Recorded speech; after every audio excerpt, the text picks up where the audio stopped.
Adik Iman ni, penyakit adik Iman ni one in million dalam dunia.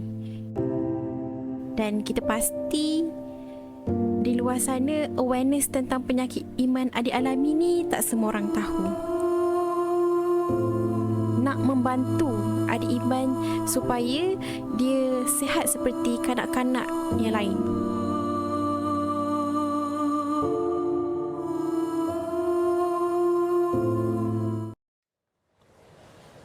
Alhamdulillah, kita kembali ke Assalamualaikum. Itu dia satu playback yang kita rasa kita sebagai umat Islam kita perlu membantu. Ini yang kita nak bicarakan pada pagi ini.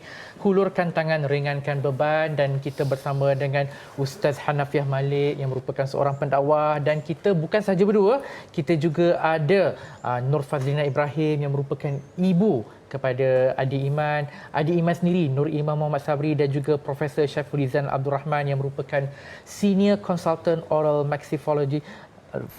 Maxillofacial Surgery HUSM. Maaf saya ni kalau bahasa orang putih ni susah sikit. Kan? Jadi ya, kini Yayasan Ikhlas ialah merupakan salah sebuah NGO yang tidak asing lagi di kalangan rakyat Malaysia. Jadi mungkin boleh ceritakan kepada para penonton kempen Batu Pesakit Sihat khas adik Nur Iman ni, Ustaz. Bismillahirrahmanirrahim. Alhamdulillahirabbil alamin. Alhamdulillah, kita dah tengok video tadi bagaimana Allah uji adik Nur Iman kita dengan ketumbuhan yang menutup sebahagian daripada mulutnya, hidung, mulut, dan dia tak silap Ustaz, doktor cerita bercantum dengan otak. Pembedahan ini memang pembedahan yang beresiko tinggi, tetapi Masya Allah kita buat bantu pesakit sihat ini bukan sekadar adik Nur Iman. Ini satu daripada beribu kes yang telah dibantu oleh Yayasan Ikhlas. Yayasan Ikhlas ini satu NGO yang terpercaya di Malaysia, dan kita banyak membantu. Sebelum-sebelum ni banyak dah kita bantu kes-kes sebelum ni. Tapi yang apa yang saya nak sampaikan, sama-sama kita pujuk hati kita pada pagi yang indah ini, bagi luang sikit masa untuk membantu adik Nur Iman untuk menjalani pembedahan seterusnya. Kita dengar explanation daripada doktor pula, insya-Allah. InsyaAllah kan. Tapi sebelum tu saya nak tanya juga dengan Puan Fazlina kan, berkaitan dengan adik Iman kan. Jadi bila kali pertama Puan Fazlina tengok adik Iman kan, macam mana perasaan sebagai seorang ibu? Kan, sebab yalah mungkin anak yang kita lahirkan tu tak sama macam anak-anak orang lain. Ketika tu macam mana perasaan? Perasaan saya masa tu memang terkejut sangatlah. Memang sedih. Lepas tu rasa macam payah nak terima benda tu. Tapi lepas tu macam mana Puan menerima dengan redha tu? Dalam masa. Agak-agak berapa lama? Puan lama ke? Memang agak lama lah.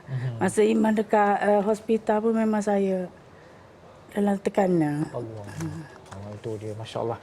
Jadi Prof, mungkin Prof boleh kongsikan juga tentang sakit yang dihadapi adik Iman ni, kalau bukan dalam bahasa medik, orang awam mudah faham lah. Terutamanya orang macam saya ni. Okay. Baik. Terima kasih.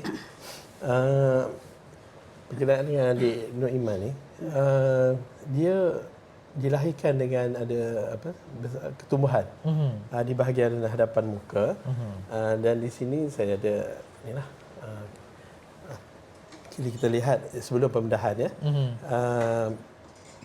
dia ada satu ketumbuhan ni, kalau bahasa saintifiknya dia panggil dia benign, dia benign, epigenetus teratoma. Teratoma ni kita tak tahu ni kalau kita lihat pada skrin ni, kita lihat ketumbuhan ni dia lekat pada dua-dua belah, dan amat jarang. Dia lekat pada bahagian atas, dan dia bukan hanya terlekat pada langit, tapi sebenarnya dia lekat pada vomer, satu tulang yang di bawah lantai otak, lantai tengkorak, dan juga dia lekat juga pada bahagian bawah, rahang bawah.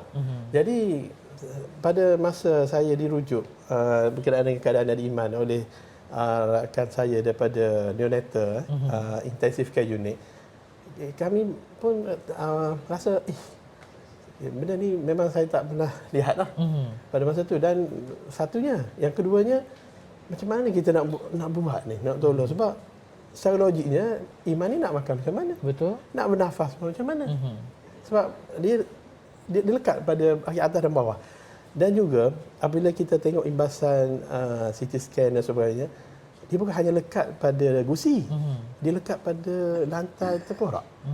Ini satu challenge, satu untuk kita di bidang oral and maxillofacial ni untuk mengeluarkan tumbuhan ni daripada iman. Sedangkan pada masa itu iman baru ialah dilahirkan dan juga berisiko untuk menjalani pembedahan.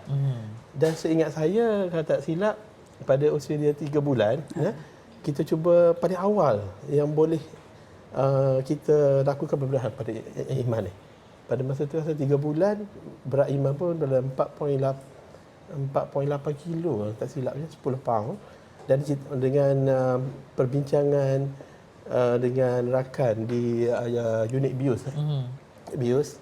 Jadi kita tetapkan masa tu dan kita pun dah plan pada masa untuk melakukan pembedahan lah pada usia iman 3 bulan. Dan saya difahamkan Prof kan, yang adik Iman ni dia dah menjalani 4 kali pembedahan dan dia akan menjalani banyak lagi kali pembedahan sehingga umurnya 12 tahun. Jadi kenapa Prof? Adakah kerana ketumbuhan dia akan sentiasa tumbuh balik ke macam mana? Oh, dia biasanya macam ni. Contohnya ada dia panggil craniofacial anomaly ya. Kemungkinan besar iman ni saya tak rasa dia seperti mana craniofacial anomaly, contohnya cleft lip and palate atau rekah lelangit sumbing ya. Dia kemungkinan besar iman ni, pertumbuhan tu dia hadir pada iman ni sebab dia terlekat atas dan bawah. Secara saya rasanya kemungkinan pada 3 dan 4 minggu semasa dalam kandungan, semasa itu ada satu lapisan mulut. Pada masa tu bayi ni dia tak ada mulut lagi. Mungkin pada masa itu dia akan hilang satu lapisan. Mungkin lapisan ni yang ada germ cell yang menyebabkan dia tumbuh sebagai tumbuhan. Sebab itu dia lekat pada atas dan bawah.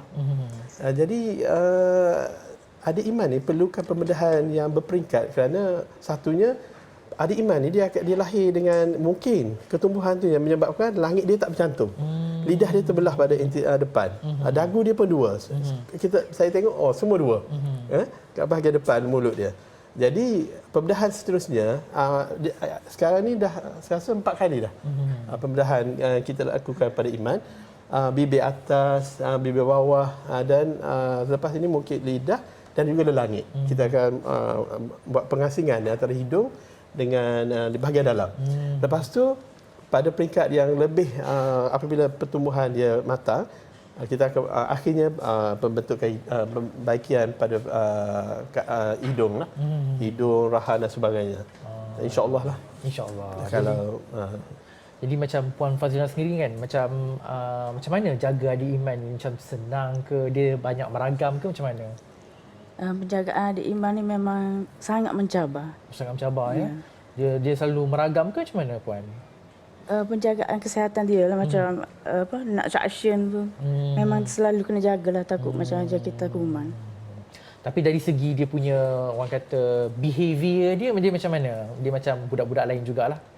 Tak, memang perkembangan dia agak lambat lah. Agak lambat.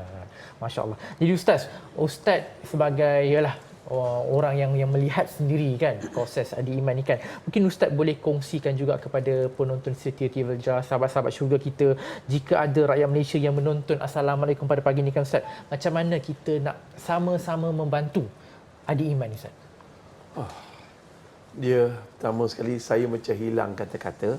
Kata-kata ni apa yang patut kita buat adalah ihsan. Sebagaimana kita ihsan kepada belas kasihan kita pada rakyat Gaza. Dan masa yang sama kita juga kena belas kasihan dengan membantu adik Iman. Saya kenapa hilang kata-kata ni sebab nama Iman tu sama dengan anak saya yang kelima.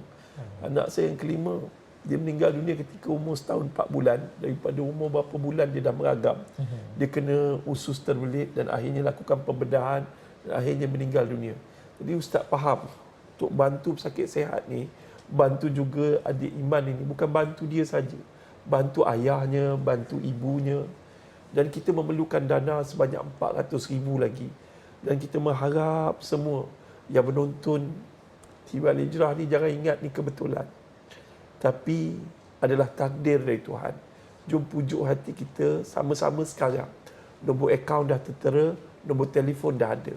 Tolong bank in dan kemudiannya tulis kat tu rujukkan adik iman ataupun iman. InsyaAllah. Dengan kaedah tu kita dapat bantu meringankan bebanan yang dihadapi oleh keluarga dan juga mempercepatkan